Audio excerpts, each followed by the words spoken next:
when you're building a car, you take the car completely apart and back together many times. Sheet metal forming machine, made by Figure Desktop Metal. So it can get the shape, scan it in the computer, put it in the computer, print it out, basically. I mean, Scott's Hot Rods, complete chassis, custom chassis, parts, machined works, and you've expanded that paint booth, and now you're powder coating. And then on top of that, you've now introduced the laser cutters and this machine here, which is really a big game changer. All right, Cameron, where are we now? We're in our main facility, our manufacturing shop. This was our main shop when we moved out here from California. We thought 20,000 square foot was big. We soon found out it's not that big. So we had moved. What do you think, Cameron, is behind the growth? You guys are just expanding so much, and you've done more well out here in East Tennessee than I'm guessing you would have in California. Yeah, can't put my finger on one thing, but the move helped. But before that, our sales were starting to snowball and get more and more and more. You know, back in California, we had about 30 to 50 chassis on order. You know, and there were a lot of front ends and 4-bar kits. Yeah. And before we moved, I noticed we were getting less, not none, but less front end and 4-bar kits and more chassis. Because people are figuring out, well, I'm going to do a front end, do a 4-bar. I need to box my frame in. I need to do this. I need to do this. 5 chassis, it's done. And you needed the space, of course, as well. Yes. With real estate. So it's our chassis facility. Built a lot of chassis. We're building them faster than we ever have before, thanks to the great team and the new machines we have. So we're knocking them out pretty quick. Like Rob here and Tony, they build most of the trucks with the 2x6 rails, which is the 4852 F1, 5356 F1, 5760 F100, or the Chevy 4854 and Chevy 5559. Right now he's doing a 5559 Chevy. He's all welding it out. We do all of our chassis are 100% TIG welded.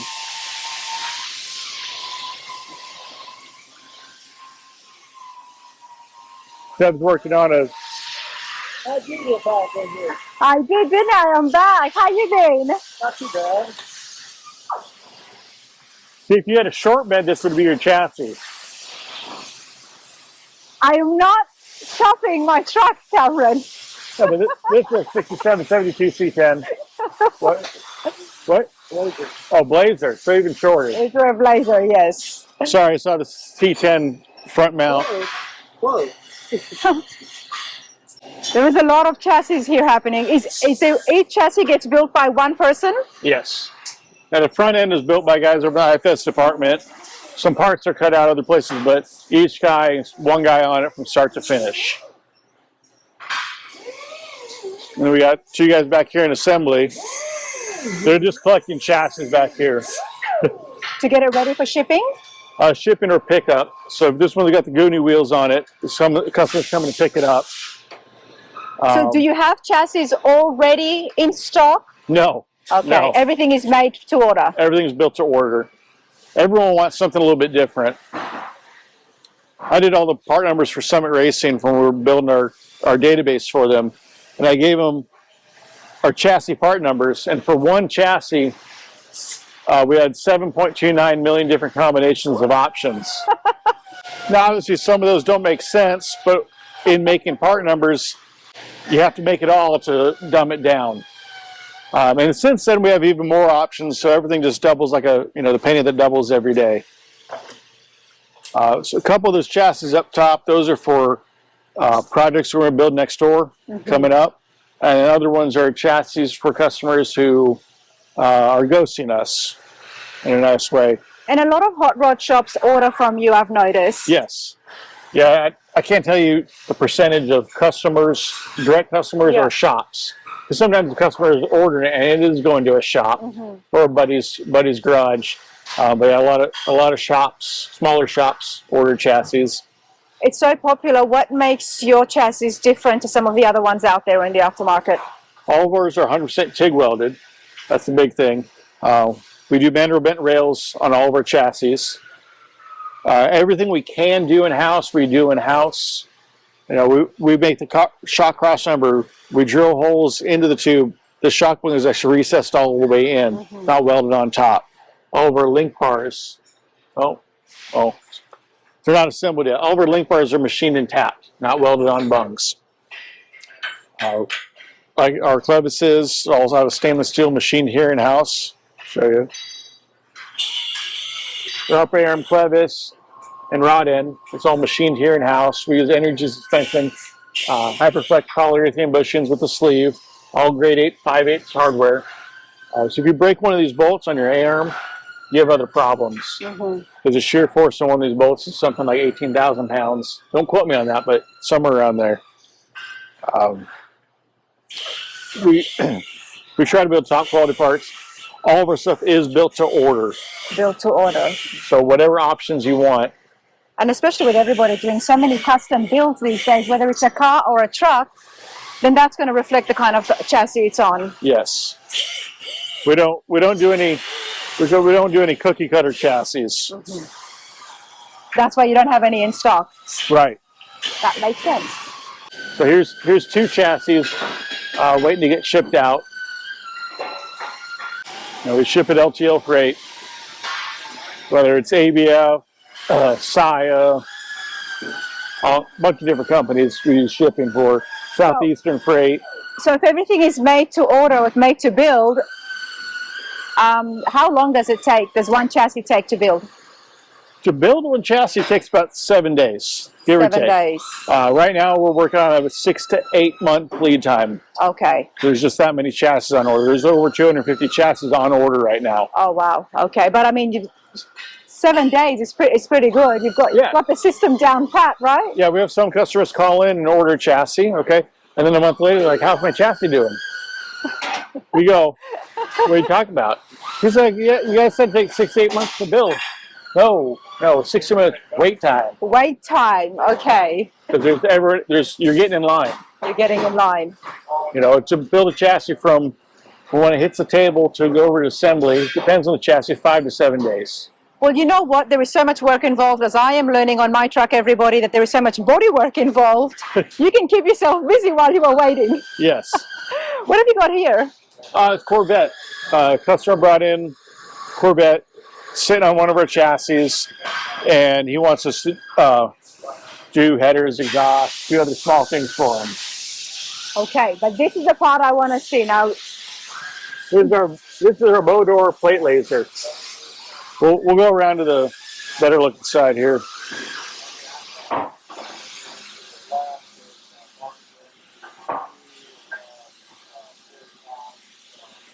So we have an HD plasma table, but with plasma it leaves some slag, and someone has to clean up all the parts, and that takes a lot of time. So we spent the money and bought a plate laser and a tube laser.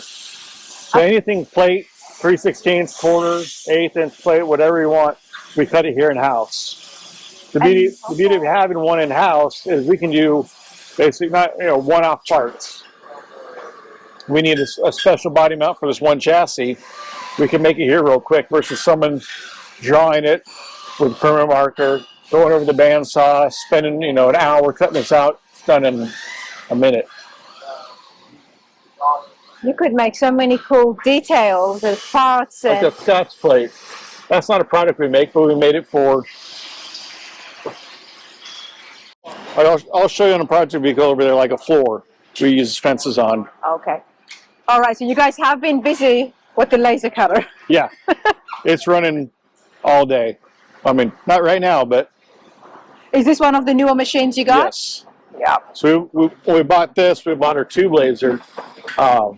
The main focus was a plate laser, but they made us a great deal, which is just like another few $100,000, whatever it was. Why not?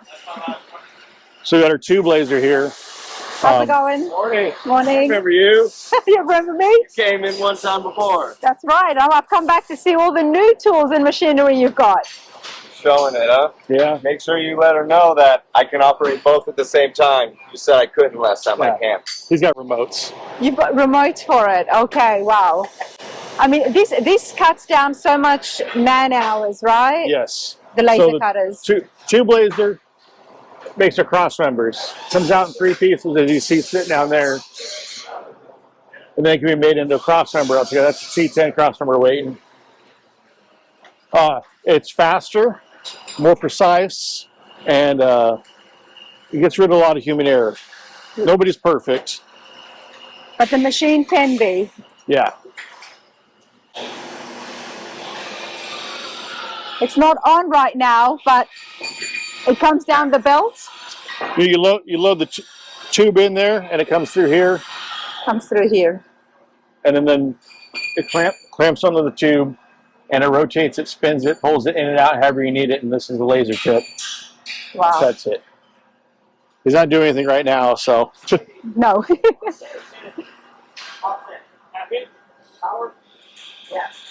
And down here, this is our IFS department and fuel tank department. And this is where all the cross members are made. So on the table here, this is a frame section for a Nova, 62 to 67 Nova. He's going to build a cross member for it and put it all together. And then the tank goes in the middle. No, it's front end. Oh, this front end, okay. Nova front clip. Okay, when you said fuel tank system, I thought... Oh, he's building a fuel tank down there. He's building a fuel tank. All right, and we'll walk around here.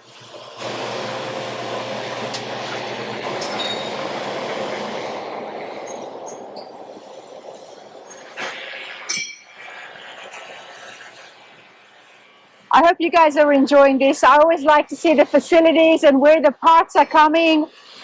It doesn't get more raw than this. Everybody's working, everyone's got a certain task. Even though you've got machines here, there is still a lot of handwork that happens. Oh, yes. Machines only get you so far. Yes. Absolutely. Okay. Down here, we got the Bailey Mandrel 4x2 benders. We had one and got another one for twice the price. So what did you call this, sorry? These are the Bailey Mandrel tube benders. It does 2x4 material for all of our chassis. I was going to ask you what was happening before the laser machines. So the rails won't get cut in the laser machine. Okay. They get bent and these go over to the chassis. The laser does the cross members, round tube stuff, and all that. So once it's bent, it can't go in the tube laser. Okay. This is the step before it. So these machines, we have it set up. One does the hard way and one does the easy way. We got the second machine because it takes about an hour to switch out the die. So that takes up a lot of time. Also, if the machine goes down, if something breaks on it, we had like one small part break and the machine was down for a week while waiting for the part. So it slows everything up. Of course. Snowballs down, shit falls downhill. 1 week inside the shop is an extra 6 months for a customer. Because that can happen. We get, you stumble on your feet. Yeah. And then, okay, we'll wait for this rail. Or we're trying to play catch up over here. So we got the second machine, 1, in case one goes down. 2, we don't have to change out the dies. So this one's set up hard way, that one's set up the easy way. Where does the dies go? This, what you're holding right here. See how this one's narrow? This is for the 2-inch side and 4-inch this way. Mm-hmm. That one's set up for the easy way bend. Oh, yep.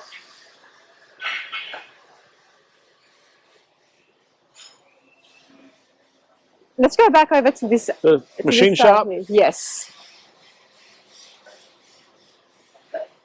I don't know if we've added any more since you've been here. I want to see some finished products, some finished cool machine work that you guys have been. We got a lot of that. All right, let's go have a look at that.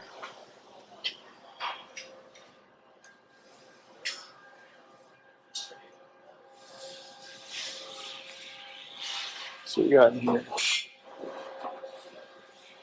So there's all of our brake pedals we make right now.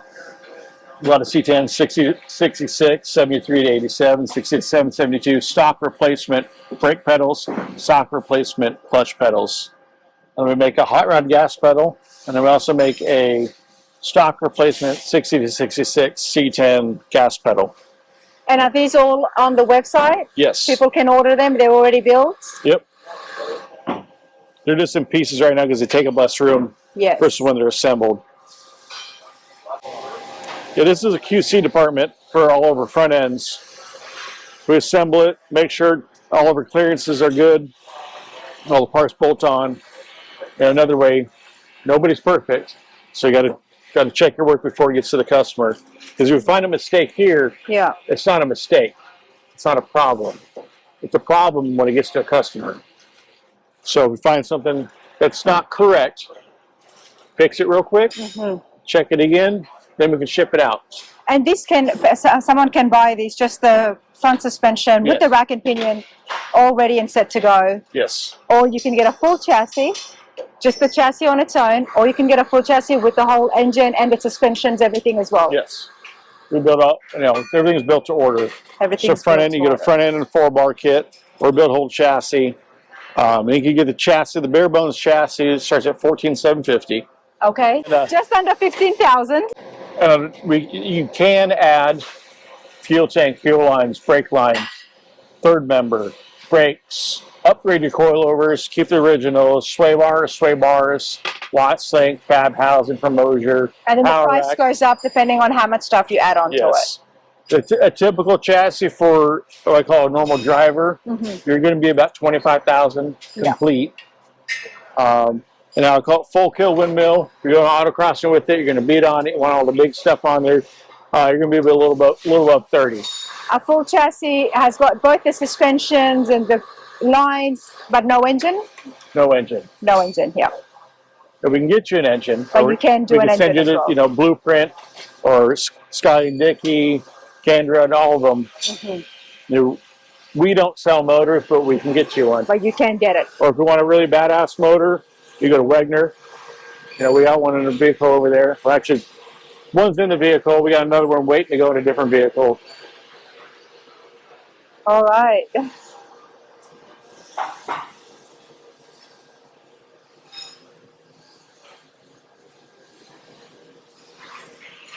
Let's see if they're doing anything cool in CNC.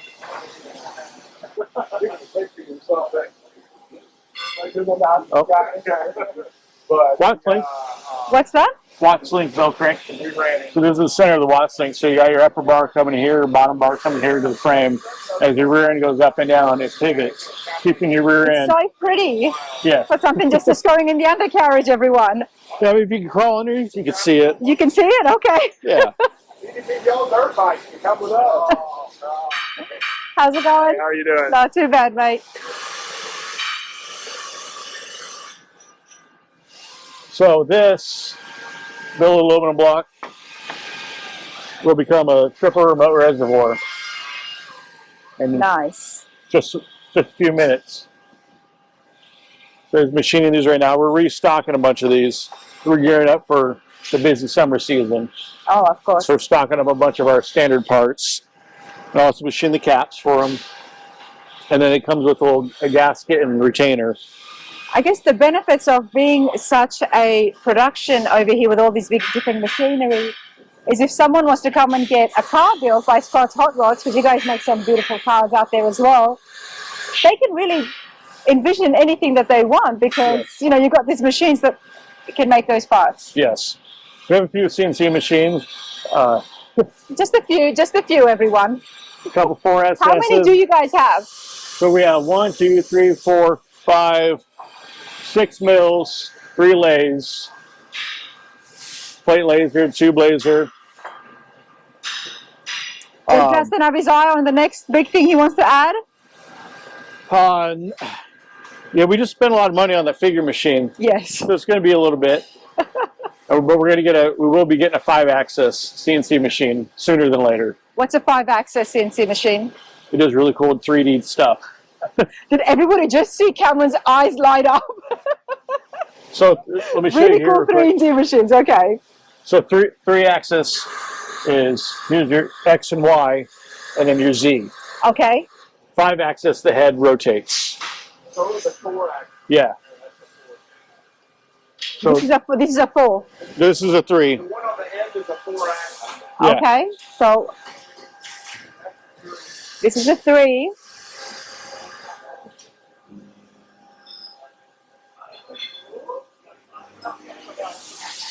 So you got some rod ends going right now. This is our 4-axis machine. So just like that one, X, Y, and Z, but then has the rotating trunnion table. So you can actually make some really cool parts Yes. with a lot of detail in it. The reason why we got the 4th axis machine, it saves us time, or man time and machine time, to get our parts done faster. Because we can do 2 processes in one sitting. So right now it's doing the flats, then I'll rotate that and do the holes. So it goes from, so it comes out the lathe, Yep. threaded, and they go from this to this, Oh, wow. from start to finish, in there at once. So instead of it getting planed here, and then the hole, that's 3 processes. It gets it done at once. It actually puts a hole in it as well. It does the whole thing. This is 4-point, and now you're getting a 5-axis CNC machine. Not yet, but will be. You will be, okay. So that'd be the head can rotate. You know, you get it at an angle. Do you have a 3D printer? Yes. You make everything in the 3D printer machine first? It depends on the part. Okay. Some stuff is just as fast for you to draw it up and us to machine something out versus 3D printing it. It depends on what the end use is. How big of a piece can you put inside one of these machines? As big as the bed, whatever the bed size is. That's not bad. Now with this one, with the 4th axis in there, you're limited to that plate. Okay. Oh, not the, okay, the top, the raised plate. Between the orange turntable. I could stare at that all day. I really could. Come work there. It's satisfying. We'll pay you $12 an hour. Just to come and watch the CNC machines in action. So like in here on this 3-axis mill, this is our clevises, which I showed you earlier. So we have them set up here. We put parts in here and then move down the line. Every time you open the door, you move them down the line. And then once you get through one full set, you're putting in a new part, coming out with the finished part each time. And it's never hot, is it, the CNC machine? The liquid? They put out some heat. They do, okay. I mean, they are machining stainless steel or whatever. That's why it sprays coolant everywhere. You get the part cool, and the coolant helps to make our tools because I just thought of, changing it when the person gets involved opening the doors. Yeah, not too hot to the touch. That's the beauty of coolant. But in the summer, it gets warm in here, and then this machine does produce some heat. Okay. So that's why we got a fan overhead and exhaust fan. I never noticed that. That is one massive fan, everybody up there. That's called Go Fan Yourself. Is it effective? Oh yeah, we got 4 of them in the shop. Okay. And those are actually small ones for that company. We've got some renderings here. Can I be nosy? Yeah. That was the cutlass we saw earlier. Our customer's son and buddy really wanted us to convince them not to paint it that yellow, butternut squash yellow, whatever you want to call it. And we agreed with them, so we had to convince the customer to not paint it yellow. Because I don't like yellow, and it was just such a light, pale yellow, it doesn't show off the car. Okay. But that's the color the car was originally. Maybe that's why he wants to get it. Yeah, that's why we went green. Is that what I saw being worked on? No, that's the D100. That's over in the shop. And this is also the interior of the D100. This is the backside of the Bentley. Nice. And we got the convertible Burt, which we'll see next door. Choice truck up top. And the 51 Chevy next to it. None of the machines exist without this. Is this what's happening? Yeah. What's your name, mate? Jordan. Jordan, nice to meet you. Nice to meet you. What are you working on? Door handle for a 79, interior door handle for a 79 F350. Okay. Billet, he's got like billet trim and what else is he doing, Cameron? He's got the whole outside. The dent side? Oh yeah, we did the whole dent side trim and marker light. Yeah, now he's doing turn signals too. He's got like custom turn signals. He wants all billet and custom out of we'll machine the plastic and everything. And so you draw it on the exact way? Yeah, we took a 3D scan of this We can do it over there. We can do like kind of spray it with this white paint, and it'll get a good good reading because that's so reflective. And it just laser shoots it, and it turns it into a mesh file like this. You can see it's like not perfect in some places,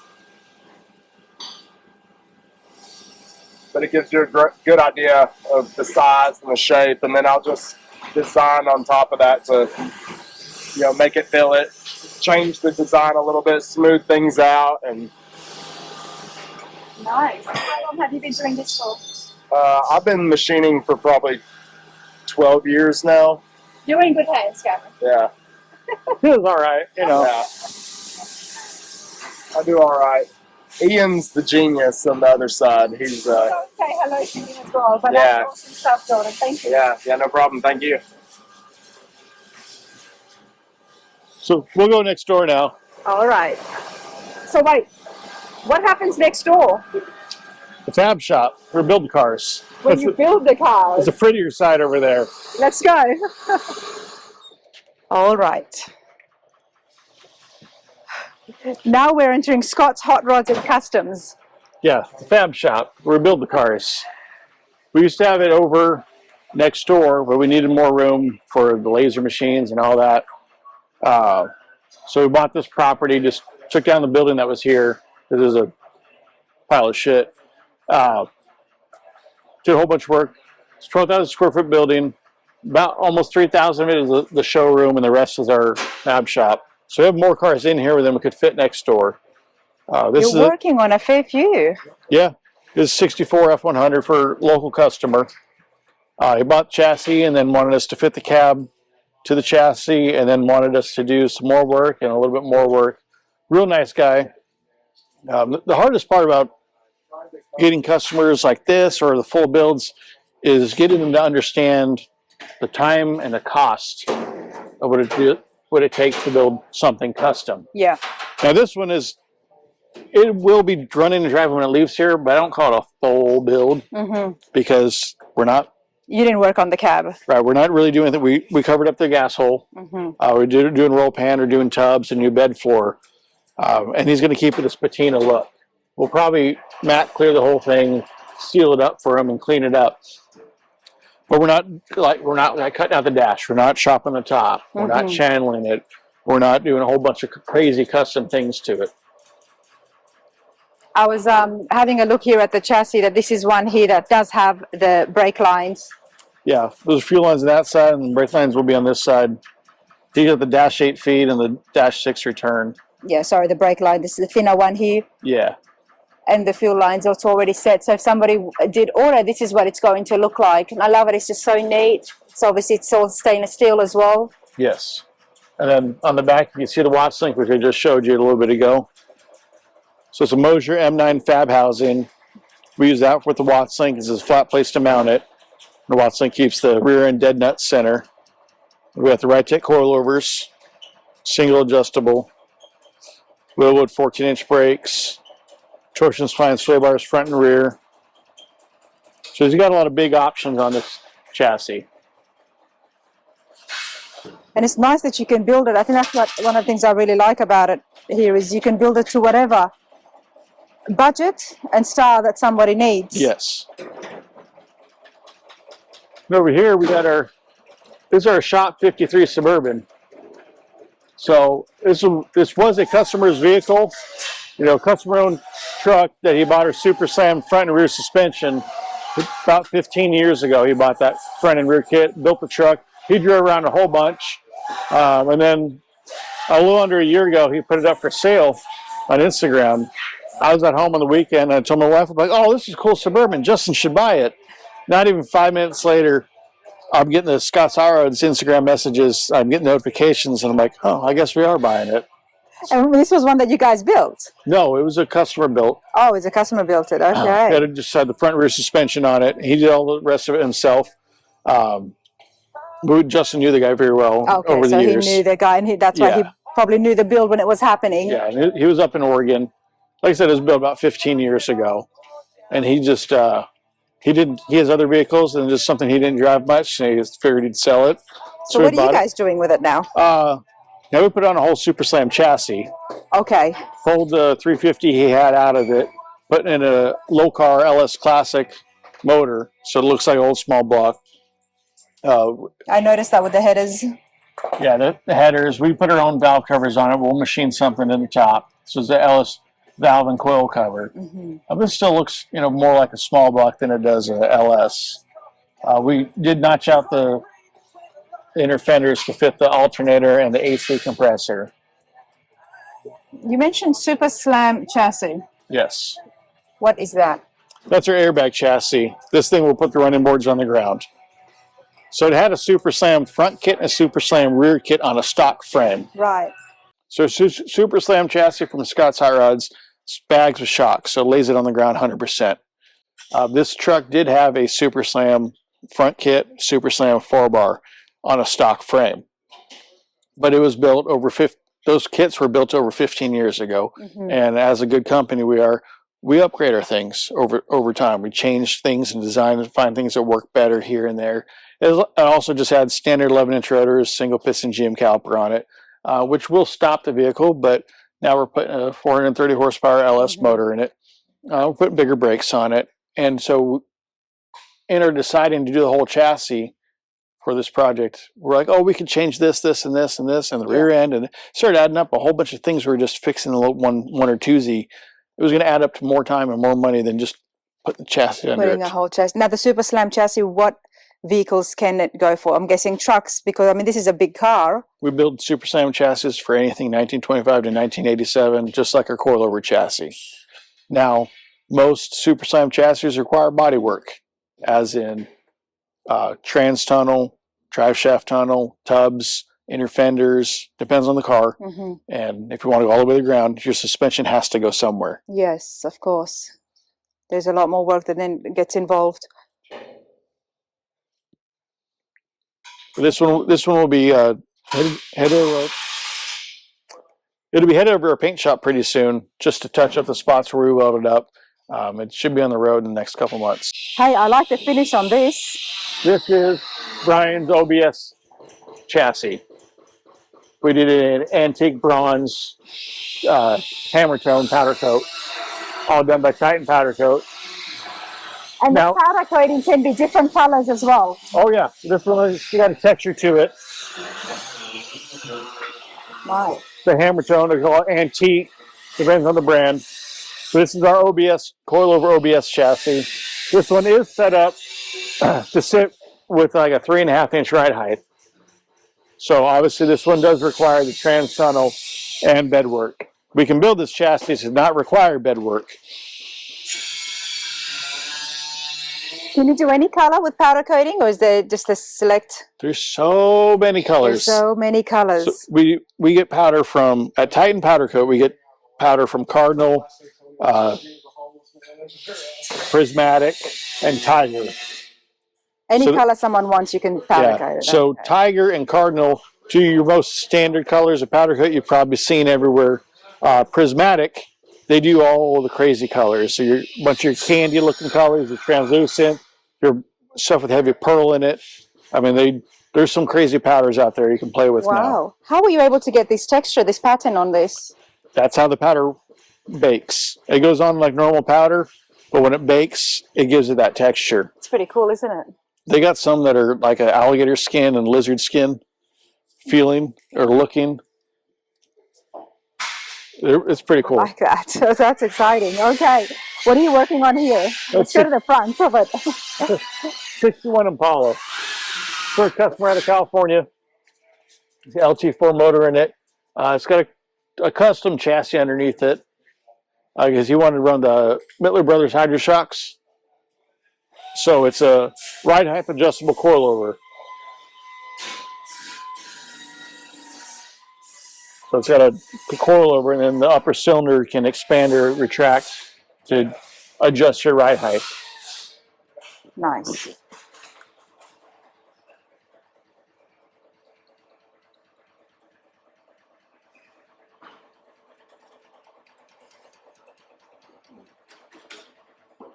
What's the direct? Oh wait, there's a rendering. Okay. Yeah. Oh, that's going to look nice. And it's going to be white? Not sure. Color always changes. I'm pretty sure it is, but we also red, white, red Nice inside. Chrysler white with that red maroon would look pretty cool. But And here's a rendering of the engine bay. okay, I love this. This gives us a really good idea of what this bay is going to be transformed into. And this is a great example of a rendering versus real life. Because a rendering is just a drawing. Yeah. So if you notice on the rendering how much space is above the LT4 supercharger lid and the top of the firewall. Well, in real life, it doesn't work like that. Because the motor has to sit so high, so it's not, the oil pan isn't hanging out below the car and hit the ground. You can draw whatever you want, but to make it work in real life, you can. That is so true. And the rendering, you think, okay, wow, that's a great pattern. And, you know, you can really see it above the engine. But in reality, still looks good. It is just an artistic. It is just an artistic drawing versus a full CAD file. What are you going to do with these inner fenders? It looks like they've got almost like a gap around it in the rendering. Yeah, this is how they are right now. I'm not sure if we're going to add the bump in it or not, because right now it clears the tires now. Doing that recess in there, I don't think it'll clear the tires lock to lock when it's down. Time will tell. Yeah. Find out. The shoebox for a good customer out of California. It's on hold for right now.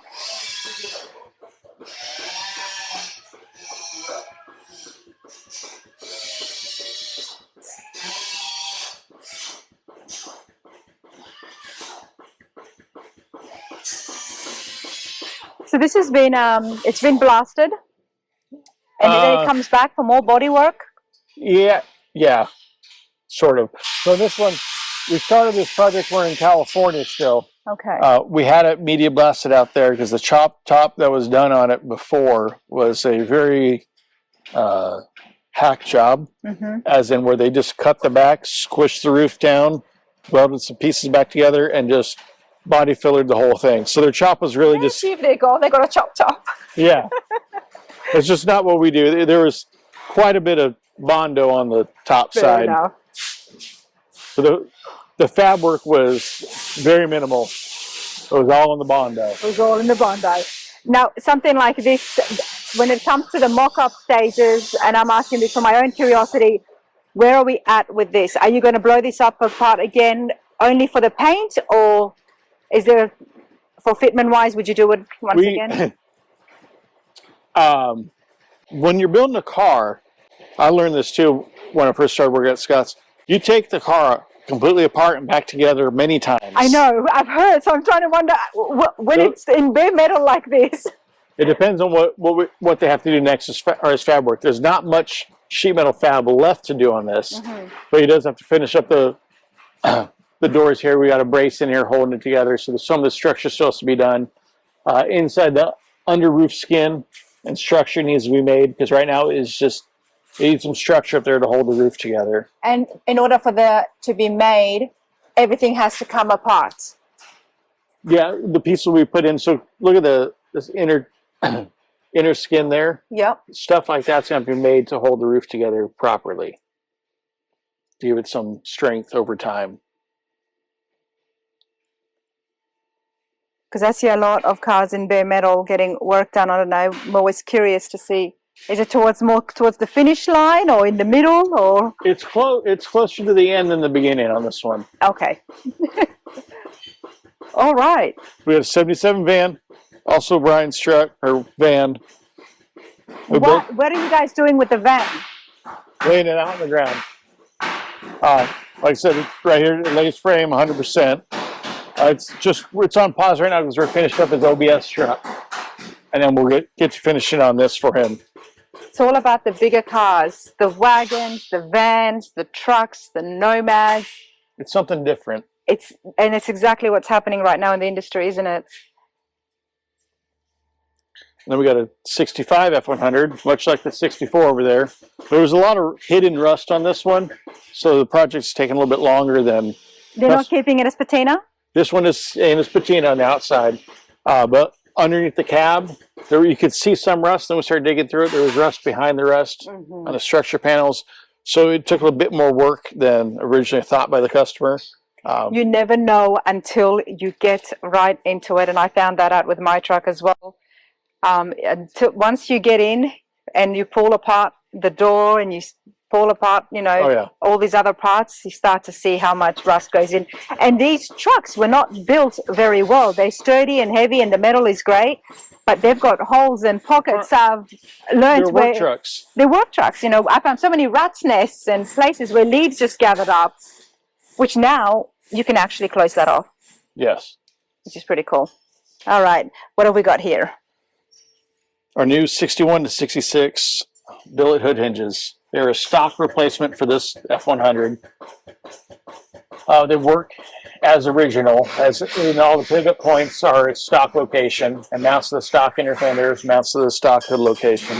Comes with a bunch of adjustment in the slots. They go for $11.95, and everything clears. And this truck we're doing replacement inner fender because they were rusted out, and we gave them a little more tire room underneath. Nice. And what did you say the engine was here? It's a Gen 3 Coyote. Gen 3 Coyote, okay. The dead giveaway from between Gen 2 and Gen 3 are the cam sensors. They're offset. On a Gen 1 and Gen 2, they're both up front. Thank you, Cameron. Someone asked me that. I'm like, I don't know. So I learned.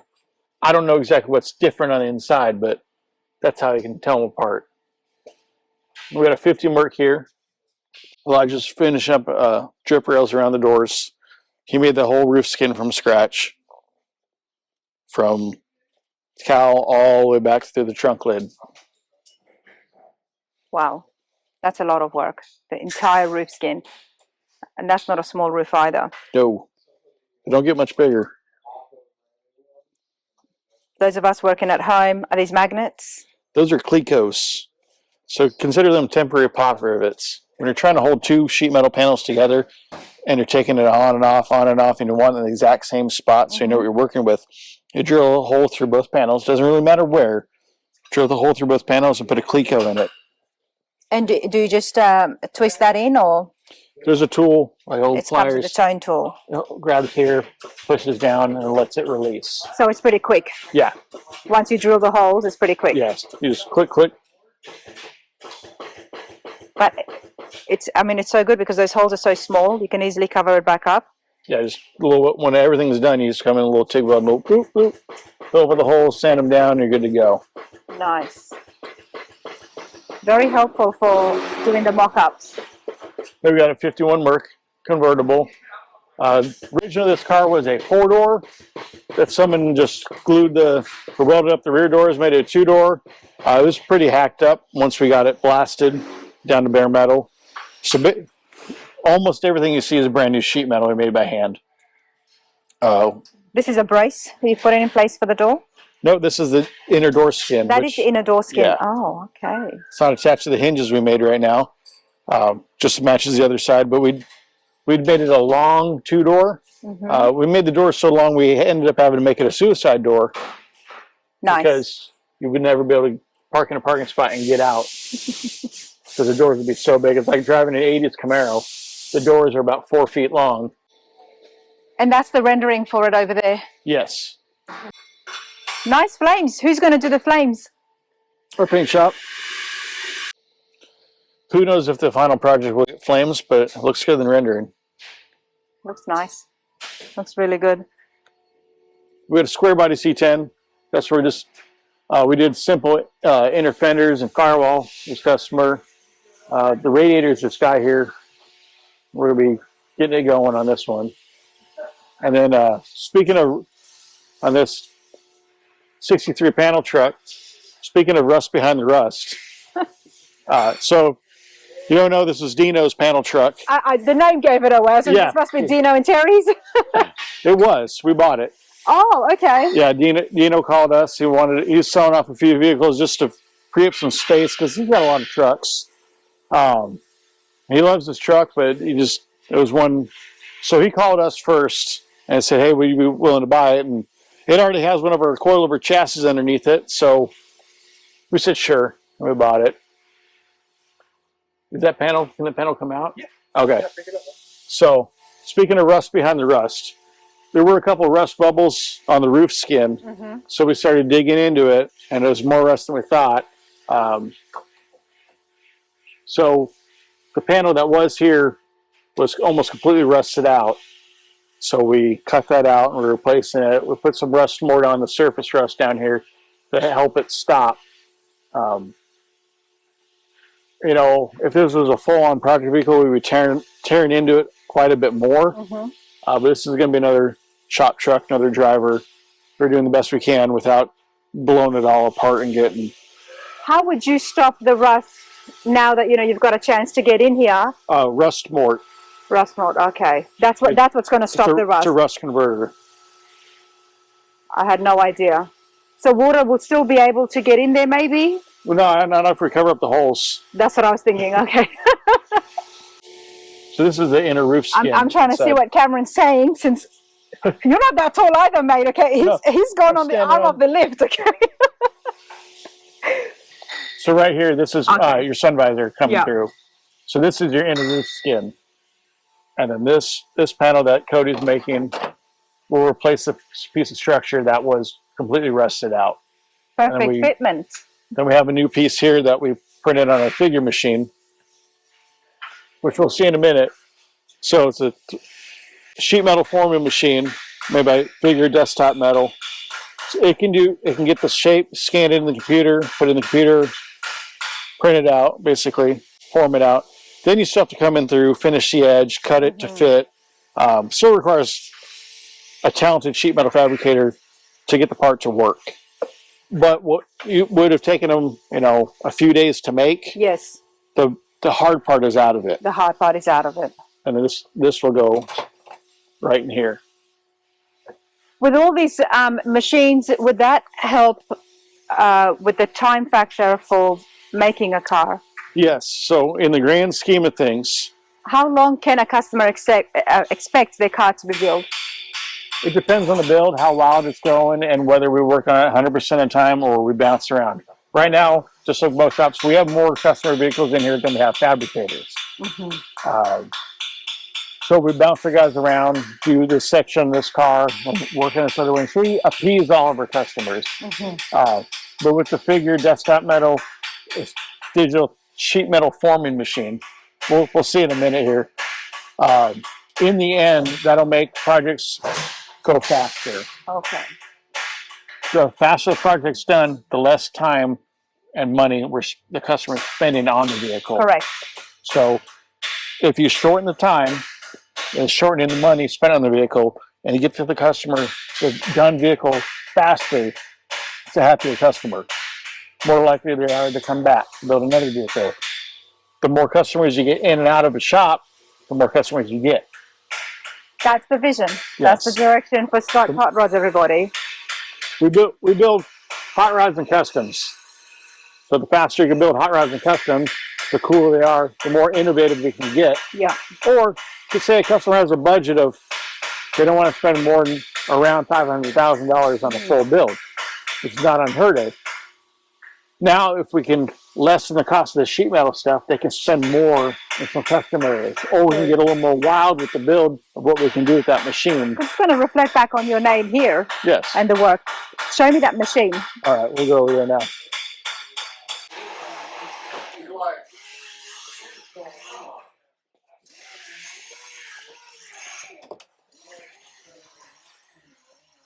The Figure machine. The Figure machine. It's made by Desktop Metal. Figure owns it. It's really cool. So as much as you can imagine, it can do more. What is its purpose? So it's a digital sheet metal forming machine. So you design it in SolidWorks on the computer, put it into a slicing program, just like a 3D printer, but instead of printing out of plastic or material, a piece of sheet metal goes in there, gets clamped down, and depends on which size tool you use, it presses into the bottom, goes around, goes back the other way, and pushes down constantly until you get your part. Wow. So let me show you a good example. Here's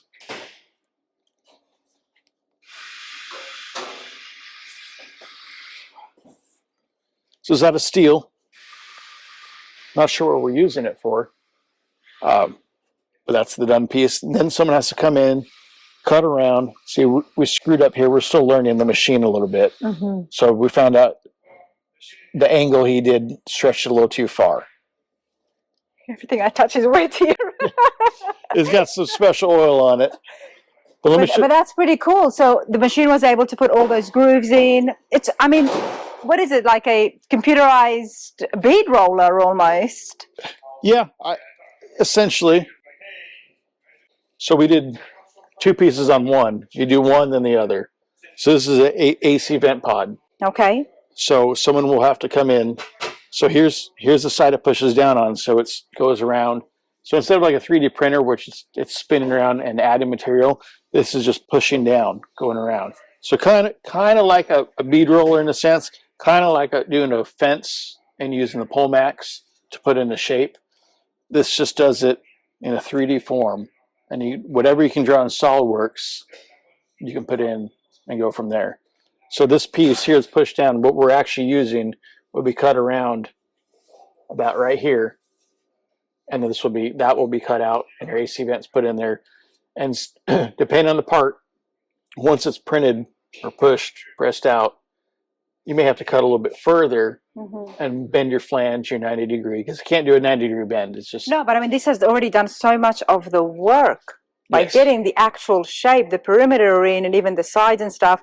Obviously, you have to fit it onto the so bigger part, but it still takes a talented sheet metal fabricator to take it from here to fit on whatever part you're using on the vehicle. Yes. But this takes out a lot of time and effort. When you say that roof on that Merc took a few months to do, we could print out the roof in about 4 panels, and then you can do big pieces like that. Yes. So this whole bed can be filled. Right now we're doing small pieces. We're practicing. Otherwise, this is movable. This goes all the way to the edge. Yes. And then we have more of the plastic pads or rubber pads. This is pretty cutting edge. Yeah. I don't think I've seen one like this before at all. No, I believe there's only 4 of these out in the U.S. One of them is right here in East Tennessee. At Scott's Hot Rods. This is pretty cool. This is, wow. Metalwork is a very, very skilled art, and it's one that requires a lot of time. So it can do steel and aluminum. This is the first aluminum panel this machine printed here at our shop.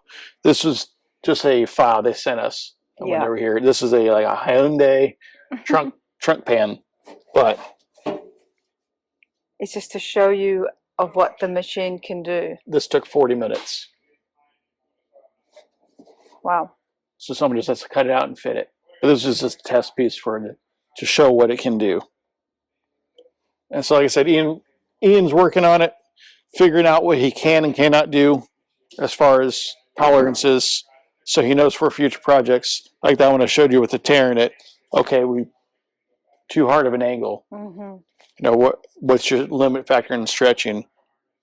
This machine can do up to 12 gauge steel, that's pretty thick. Which is thick bumpers, and also 1/8 inch aluminum. But it has to be annealed or heat treated aluminum. So regular aluminum sheet will go by, it'll just tear. Okay. So just like when you're shaping aluminum, it needs to be heat treated. It has to be treated, yes. Yep. 40 minutes and you get such a big piece like that. So, I mean. So, heat treated. That's the kind of metal that needs to be used. For the aluminum. For the aluminum. Steel, just regular cold rolled steel. And in the program, you have to tell it what thickness the metal you're running, what type of material, and all that. It's over here. Now, this is pretty new, and was Ian used to it? Did he have to learn the software? Well, so he's been working with SolidWorks for a long time. He uses SolidWorks, and then when you put it in the figure slicing program, that's where he has to learn. And you can draw whatever you want, but is it capable of doing that? You'll find out. It's a little bit of a learning curve. The people who built this were here for about a week, training us, showing Ian, this is what you do here, this is how you do this, training him in the programming. And he's a genius when it comes to that stuff. So he understood it pretty quick. He's just trying to figure out what he can get away with. You guys have been very busy since my last visit. Yes. Very busy indeed. I mean, Scott's Hot Rods, complete chassis, custom chassis, parts, machined works, and you've expanded that paint booth, and now you're powder coating. And this is not just for the cars that you have for your customers, but for anybody in the surrounding states here. They can bring stuff in to get powder coated. TitanPowderCoat.com. TitanPowderCoating.com. Coat. TitanPowderCoat.com. TitanPowderCoat.com. And then on top of that, you've now introduced the laser cutters and this machine here, which is really a big game changer. Yes, huge. That is huge. You said you didn't have enough staff, enough fabricators. I mean, there was a lot of people working. How many employees do you have? Total at Scott's Hot Rods, I believe we have 41 employees. 41. But there's a lot of work here. I mean, those chassis are getting built, one person for each chassis. And then something like this is definitely going to help things along, not just for yourself, but for customers out there. Time is money. Right. And if you can save it. And as many project vehicles you see in the shop right now, there's more than that waiting to get in the shop. So the faster we can get these customers in and out, not trying to rush it, but the faster we can get vehicles done, the more cars we build, the more customers we get in and out, the faster you can build a car and save the customer money, but still be super cool. Yeah. Happier customer. And this is why this step has been taken. Justin's gone ahead to invest more into the laser cutters and into machines like this because there is such a big demand. Yes. There's the wait list, but you've still got projects here, and it's faster, but it's also efficient. Yes. It's not faster where you're cutting corners. I mean, a machine like this, it's... This way you can make your right fender exactly match your left fender.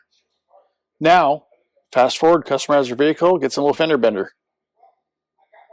It's a custom fender. It's not one you can go buy and then to come maybe be on fixing. But if it was made by this machine, we could print out that fender again. Same fender, wow. And then do the metal work we have to do to make it fit. But we have the file saved.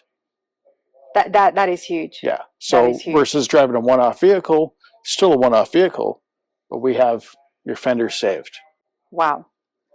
That's modern technology. 2025, everybody. I mean, I love seeing it here at the hot rod shops as much as I enjoy going and seeing the traditional shops with all the man hours that get put in, a lot of hand skills there.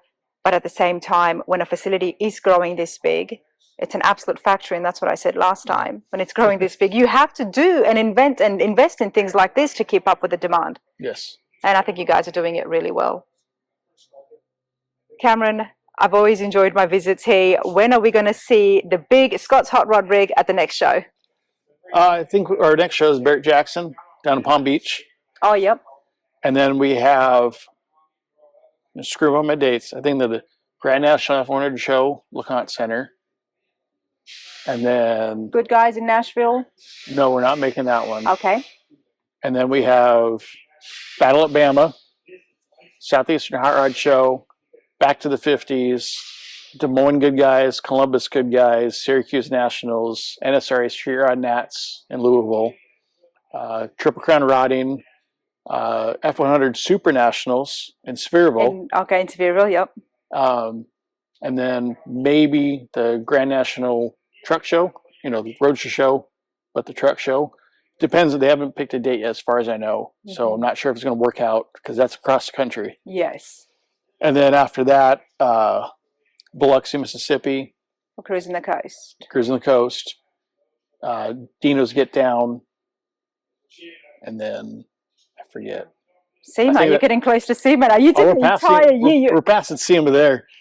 You're giving me a little bit of an anxiety here because that's a lot of shows for me to get organized. But you are going to be there. You're going to be present. Everybody, you cannot miss the sign or the big rig. If you have questions about anything that you've seen in this video, obviously you can call Scott's Hot Rods. The details are in the description. But Cameron is always there, and he'll have his glasses on and look like a person who doesn't smile and is unapproachable. But as you can clearly see, that's not the case. Come up and ask your questions, because there's a lot happening here. Yeah, come on by. Thanks, Cameron. Thank you.